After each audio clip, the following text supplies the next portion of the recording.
میرے بھائی اور میری بہنوں، دنیا میں آ جانے کے بعد ہمارا سب سے قیمتی اثاثہ ایمان ہے۔ حضرت عمر رضی اللہ تعالیٰ عنہ پر جب کوئی حال آتا تھا، کوئی دنیاوی حال آتا تھا، تو آپ اللہ سے بہت شکر کرتے تھے، یا اللہ تیرا لاکھ لاکھ شکر ہے کہ یہ حال میری جان پر آیا ہے، میرے ایمان پر نہیں آیا۔ کیونکہ میرے دوستو، ایمان وہ اندر کی مایا ہے جو انسان کو اللہ کے حکموں پر کھڑا کرتی ہے۔ ورنہ آپ یقین کرو، تھوڑی دیر کے لیے سکھاؤ، ایک غیر مسلم کو بھی 10 منٹ میں ہم نماز پڑھنی سکھا سکتے ہیں، وہ 10-15 منٹ میں نماز پڑھنا شروع کر دے گا۔ اسی طریقے سے تکبیر تحریمہ کرے گا، ہاتھ باندھے گا، کھڑا رہے گا، اسی طریقے سے رکوع میں چلا جائے گا، اسی طریقے سے سجدہ بھی کر لے گا۔ اور یہ بات ثابت ہے، پرانے وقتوں میں 1400 سال میں کئی دفعہ ہوا یہ کہ غیر مسلم جاسوسوں نے اماموں کا بھیس بدلا اور عرصہ دراز تک مسجدوں کی امامت کرتے رہے۔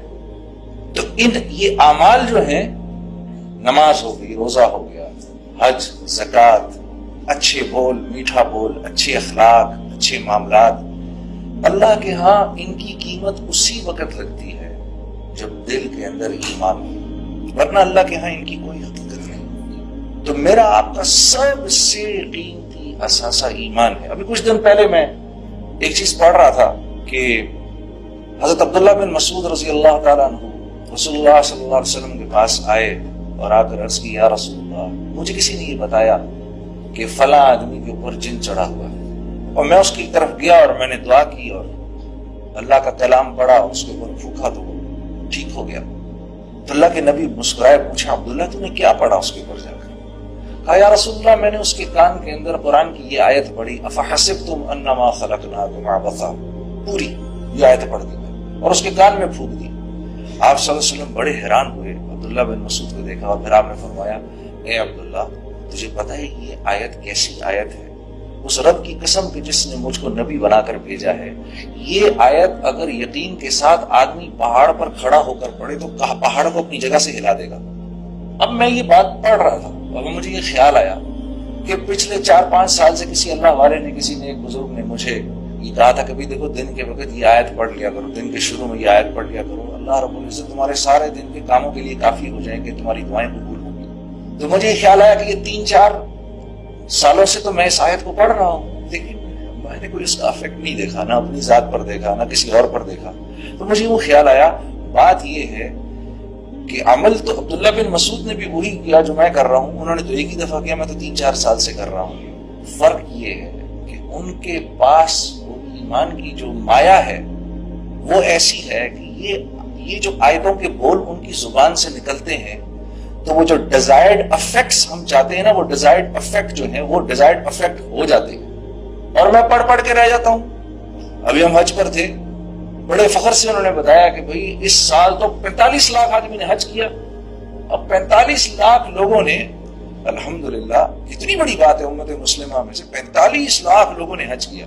لاہور کی آبادی 45 لاکھ کی ہے، تو مکہ اتنا چھوٹا سا شہر ہے اور 45 لاکھ بندہ مکے میں، اللہ نے ان کے وہاں پر کھانے کا بھی انتظام اور پینے کا بھی انتظام، نہانے دھونے کا بھی انتظام، پانی کیسے خرچ ہوتا ہوگا، ادھر دوسری ایمنسٹیز جو ہیں ان کی اویلیبلٹی، وہ کیسے اللہ نے ایک نظام چلایا، اور وہ 45 لاکھ کے 45 لاکھ اللہ سے یہ دعا کرتے ہوں گے، یا اللہ مسلمانوں کو پھر سے عروج نصیب فرما، اسلام کو عروج نصیب فرما، یا اللہ ہماری زندگیوں کو قبول فرما۔